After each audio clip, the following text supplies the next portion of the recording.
It was an anime that stood the test of time as a revered anime film, highly regarded for its exceptional quality in storytelling, world building, and character development. That film was Akira. Released as a manga in 1982, turned anime film just 6 years later. It would go on to make a grand total of 6.3 billion yen, or the equivalent of $49 million, during its whole entire box office run. It has since earned its top spot in recommendation lists for those looking for what is regarded as the best that anime has to offer.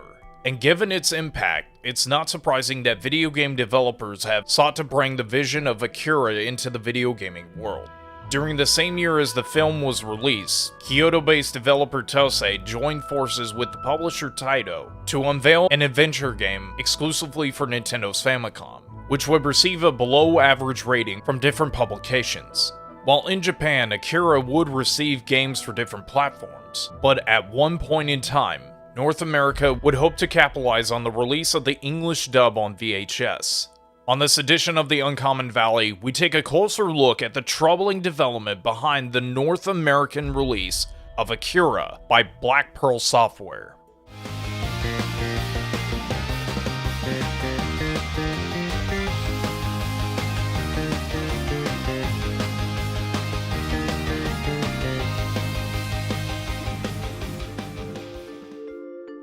Having got his start in the video game industry around 1972, Larry Siegel would have his hands busy in various different ventures, mostly starting out working with companies in the arcade sector such as arcade manufacturing in Alca in the small town of Oldham over in Greater Manchester, England, to working with Segasa in the town of Parla, located in Madrid, Spain, to working with various companies such as WMS Gaming, Stern Electronics, and even Seaberg.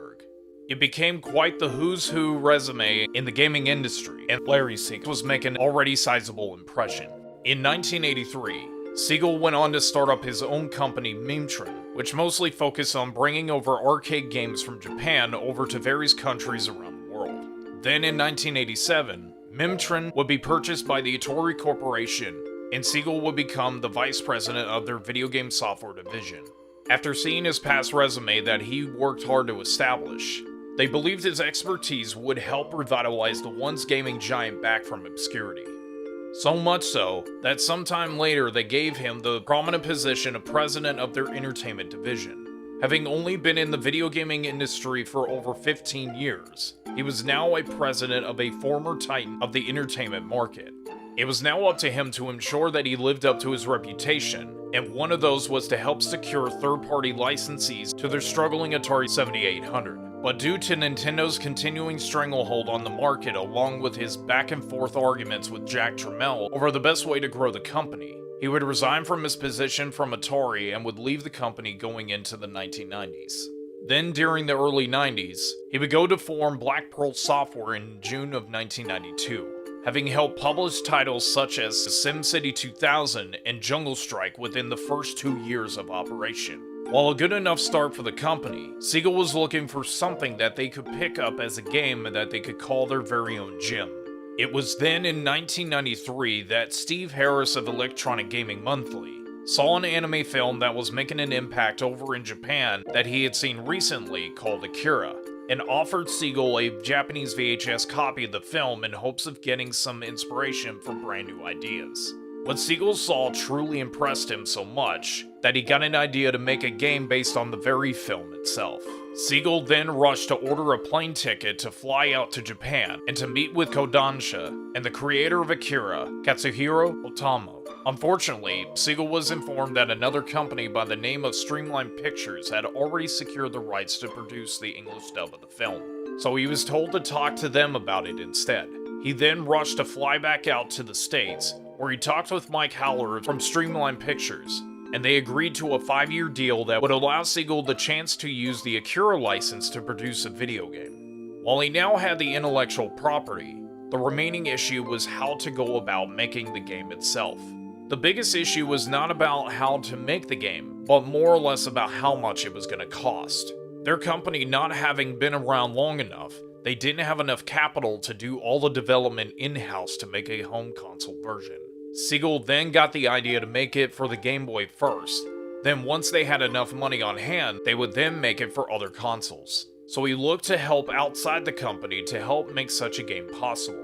That's when he contacted Jim Gregory over at Handmade Software, who Siegel knew from his days working with Atari during the production run for the Atari Lynx. It was there that Gregory agreed to help, but over time Siegel would decide to give it to another studio instead, fearing that Handmade Software wouldn't be able to produce adequate quality on release. He would look to ICE Software, who was located in Slough, for help.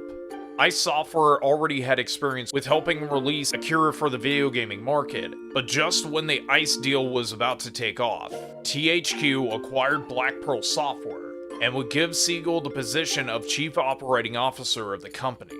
This gave him more than enough money and resources at his disposal to be able to make a console version of the game. While it seemed as though a very positive outlook for him, there was one hurdle that he now had to face during his creative venture, convincing his new bosses, Jack Friedman and Brian Farrell, to give the okay. Siegel got to work almost immediately to convince both of them fully to be on board with the idea of bringing the game to life. The plan he set out for himself was simple.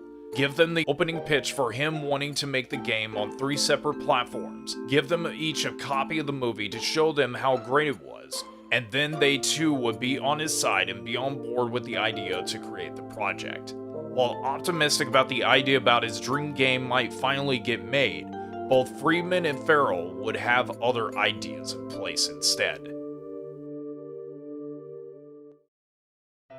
After spending some time with the film, Lawrence Siegel met back with Jack Friedman and Brian Farrell to get their thoughts on it. Both of them were easily stunned on what was so special about the film, showing concern about why a license such as this needed to be adapted into a video gaming property.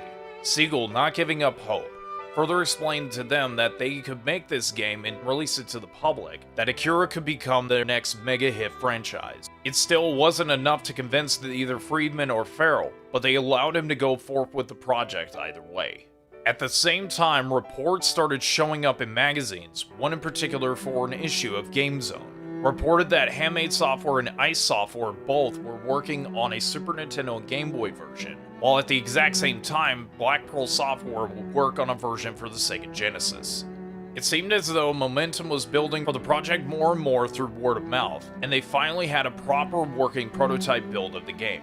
During the 1994 Consumer Electronics Show, a working prototype of the Genesis version was displayed to the general public. Eyewitnesses who came across the game described it as various playstyles: a motorcycle racing stage that played like Super Hang-On and Road Rash, a first-person view level where you controlled Tetsuo, using his psycho abilities to kill off attacking guards, a hovercraft side-scroller level shooting down various enemies, a level with an isometric view where you controlled Tetsuo attacking enemies on a bridge, and a beat-em-up fighting game level. There was also a flyer that was given out to those that checked out the working build of the game that would be coming to various different platforms, and that it was expected to be coming out during the 4th quarter of that year. While hopes were so high riding off of what they thought was a successful showcase, Friedman and the other senior executives at the company had plans that they felt were far more important than making some anime game.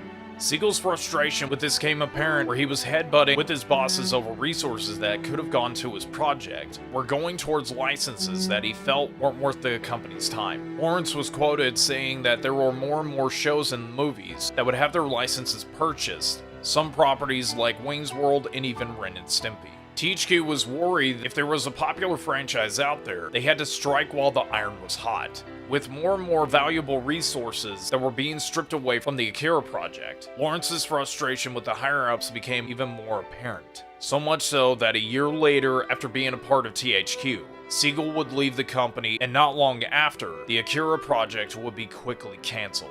Lawrence Siegel stated that the higher-ups never could envision what real games were, and only cared about profit margins only. He knew he could never convince people in the business suits that anime could potentially be the next mega hit project in the video gaming industry for North America and eventually the rest of the world. At the same time, Lord Siegel brought Mike Howler with him to become a consultant for a separate business venture. Siegel still had hopes to get a proper Akira game made, but ultimately failed in the end, resulting in facing the same exact challenges he faced while at THQ. citing that no one understood why such a game needed to be made on what they saw as a very niche property. In defeat, he quickly shelved the project for good. After having left THQ, he would be involved in various different companies with a high position, from working to improve badly designed phones, a 4-acre steel processing and manufacturing facility located south of Los Angeles, a board of directors spot for a company called Targeted Microwave Solutions, and even was chairman of the board for a blockchain company called Moxie. As of now, he is a chairman for a consulting company called Yellow Pearl, having had their hands in working with various companies such as Nintendo, Sega, Bally, Sony, Mattel, Konami, Bandai Namco, and yes, even THQ. Anime games have become even more prominent in today's video gaming landscape, but also the entertainment industry. However, this would have not been possible back in the 90s. While it was starting to attract a North American viewer base, with afternoon lineups like Toonami and Saturday morning showcases for Fox Kids and Kids WB, anime at the time was still fairly new and not as well known as they are now. While the Akira project was never finished, working prototypes for both the Genesis and Game Boy versions were discovered and shown to the world online.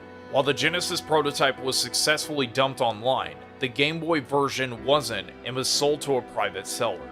It remains to be seen if the SNES version was worked on much, but Mike Harmon, who had a hand in developing the Game Gear version, had this to say about the summarizing of the project.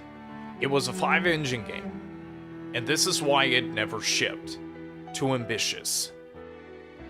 Check out the other videos on our channel today for more obscure video gaming history, and thank you for watching The Uncommon Valley as we look to the past into the present.